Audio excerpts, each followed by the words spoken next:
Assalamualaikum warahmatullahi wabarakatuh. Perkenalkan kami dari kelompok Proyek Hukum Lingkungan. Di sini akan mempresentasikan mengenai hasil laporan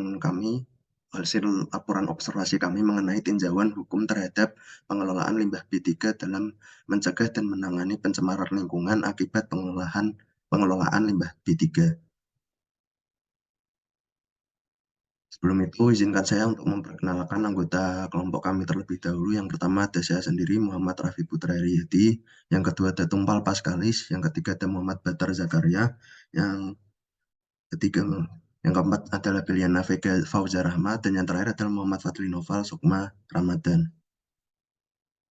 Untuk materi pertama akan saya jelaskan, yaitu mengenai definisi limbah B3.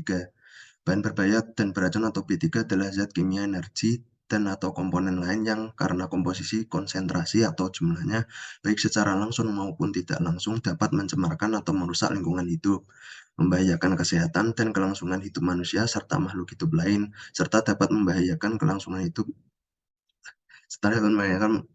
makhluk lain. Lalu untuk pentingnya pengelolaan limbah B3, yang pertama adalah untuk melindungi kesehatan manusia, yang kedua adalah menjaga kelestarian lingkungan, yang ketiga mematuhi peraturan terhadap hukum dan regulasi yang berlaku.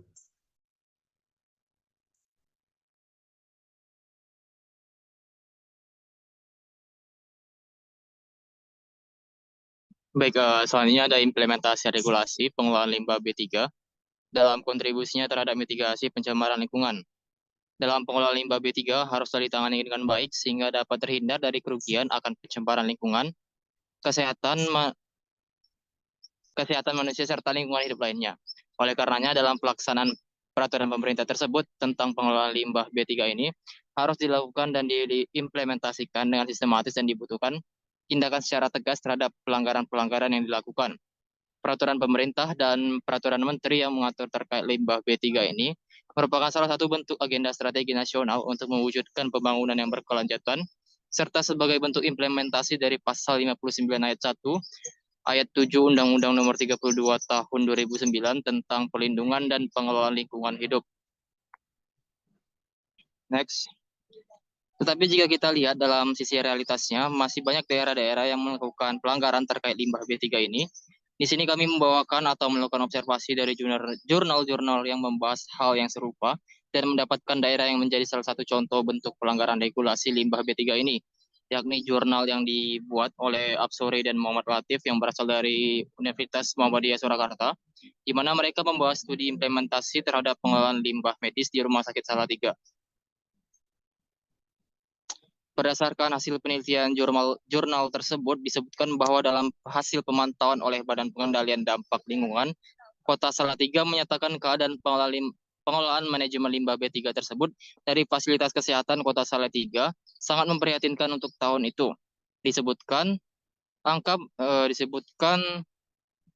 yang menjadi persoalan utama dan umum yang terjadi ialah pembuangan limbah secara terbuka langsung, pengolahan yang tanpa izin, pembakaran limbah yang tidak mematuhi aturan standar mutu, kekurangannya jasa pengolahan, penyimpanan limbah B3 yang tidak pada tempat dan areanya, penimbunan limbah, tempat penyimpanan yang tidak memenuhi standar, dan penghentian pemanfaatan insinerator karena belum mempunyai izin.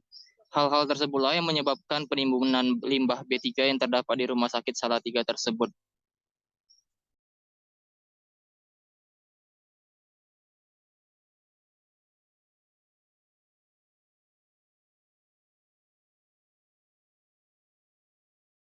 Untuk dasar hukum pengelolaan limbah B3 sendiri, yang pertama adalah Undang-Undang Republik Indonesia Nomor 32 Tahun 2009 tentang Perlindungan dan Pengelolaan Lingkungan Hidup.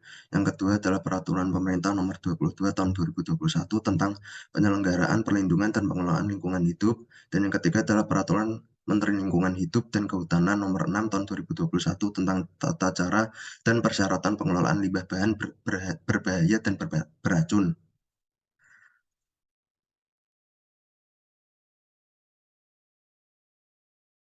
Dampak selanjutnya adalah dampak pengelolaan limbah dari B3.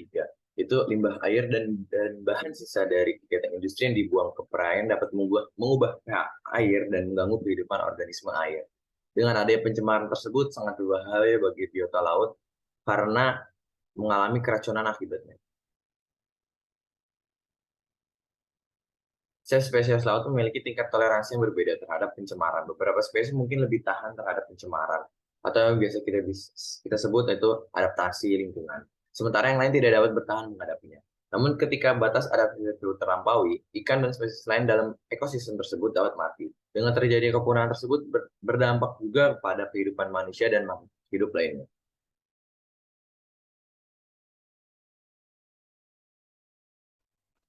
Selanjutnya ada penerapan sanksi. Di sini ada sanksi administratif dan sanksi pidana, di mana sanksi administratif di sini kita ngambil dari pasal 76 UU PPLH. Yang pertama ada denda administratif. Jadi di sini pelaku pencemaran limbah B3 dapat dikenakan denda administratif yang jumlahnya bervariasi sesuai dengan tingkat pelanggaran dan kerusakan yang ditimbulkan. Yang kedua ada penundaan atau pencabutan izin usaha, di mana pelaku pencemaran limbah B3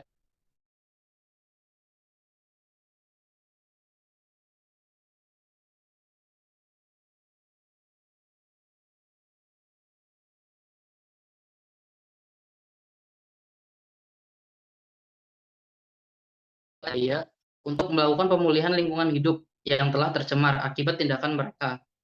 Pemulihan lingkungan dilakukan untuk mengembalikan kondisi lingkungan menjadi yang semula dan menciptakan lingkungan yang lebih sehat.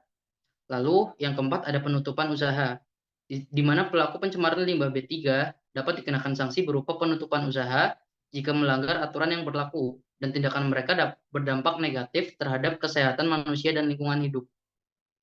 Lalu ada juga sanksi pidana di mana sesuai pada pasal 374 KUHP yang isinya menjelaskan apabila pelaku mengakibatkan pencemaran atau perusakan lingkungan hidup dipidana dengan pidana penjara paling lama 3 tahun atau pidana denda paling banyak kategori 3 atau sekitar 30 juta.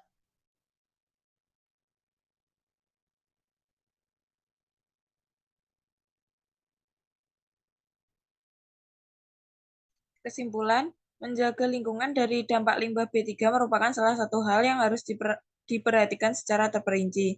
Para aparat penegak hukum harus memberikan sanksi tegas bagi mereka yang tidak mengolah limbah secara baik dan benar, serta perlunya kesadaran masyarakat akan pentingnya pengolahan limbah B3 dengan adanya edukasi kepada masyarakat.